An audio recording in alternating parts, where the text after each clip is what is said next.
Tell us about the situation for you when this magnitude 8.9 hit. Well, it was absolutely unlike anything I've ever experienced before. I've been living here for 8 years now, and this was quite simply the biggest, longest-lasting earthquake I've ever experienced here. And that's it, because Kyung La, our reporter there, was saying that she thought it was 4 to 5 minutes. Was that your sense as well? Oh, yes, the ground was rolling for an extended period of time. I wasn't exactly sure what to do or where to go. I'd never been prepared for anything like this. My wife and I stood outside and basically held on to the outside of our house. You couldn't even stand up. I mean, literally at the peak of these waves that were washing over the ground, you literally could not stay on your feet. You had to kind of crouch down in a ball or put your back against something so you didn't fall.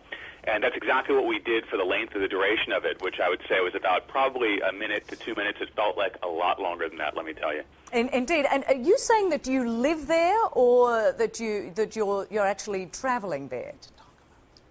I actually live here. I've lived here for the last 8 years, and I live on the west side of the city in a little section of Tokyo called Kichijoji.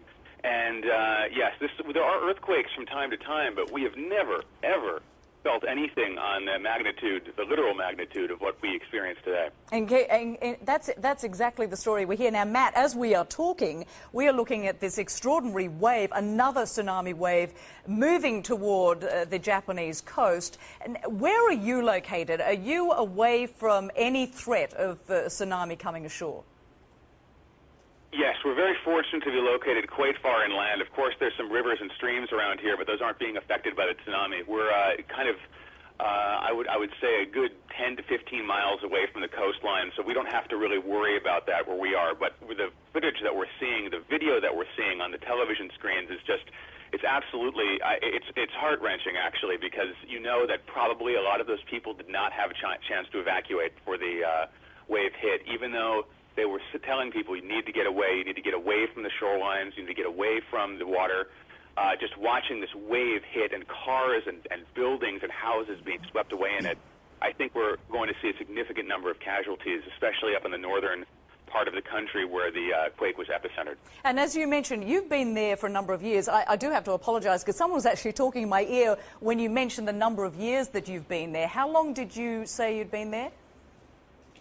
I've been here for 8 years. My wife is Japanese, and she's lived here most of her life. And I can tell you, this was something neither of us we were completely unprepared for this. It was a beautiful spring day. It was sunny outside.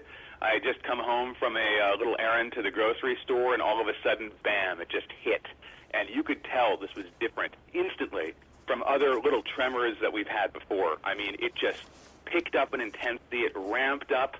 The gentle shaking, and things started coming off the shelves, things started falling off our desks, and you could hear this strange, eerie creaking sound of all of the buildings all around us as they were kind of shaken by this, by the tremor of the ground. And it was something I hope I never have to hear again, but unfortunately we keep getting aftershocks.